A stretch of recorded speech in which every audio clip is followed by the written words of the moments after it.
National institutional ranking framework, ministry of human resource development, government of India. இந்த அமைப்பானது இந்தியாவிலுள்ள அனைத்து வகையான கல்லூரிகளையும் தரவரிசைப்படுத்தி வருகிறது. இப்பொழுது ஆர்க்கிடெக்சர் கல்லூரிகளை பற்றி பார்ப்போம். அதாவது முதல் 10 இடங்களை பிடித்த ஆர்க்கிடெக்சர் கல்லூரிகள்.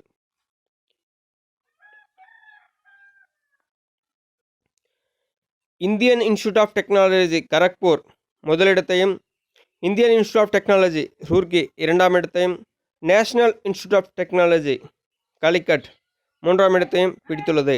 அதனைத் தொடர்ந்து Centre for Environmental Planning and Technology University Ahmedabad 4ஆம் இடத்தையும், School of planning and Architecture New Delhi 5ஆம் இடத்தையும், Indian Institute of Engineering Science and technology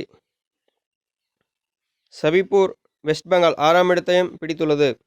school of planning and Architecture Bhopal 7ஆம் இடத்தையும், National Institute of technology Tiruchirappalli 8ஆம் இடத்தையும் பிடித்துள்ளது. School of planning and architecture Vijayawada 9ஆம் இடத்தையும், ஜமியா மில்லா இஸ்லாமியா நியூடெல்லி 10ஆம் இடத்தையும் பிடித்துள்ளது. நன்றி, வணக்கம்.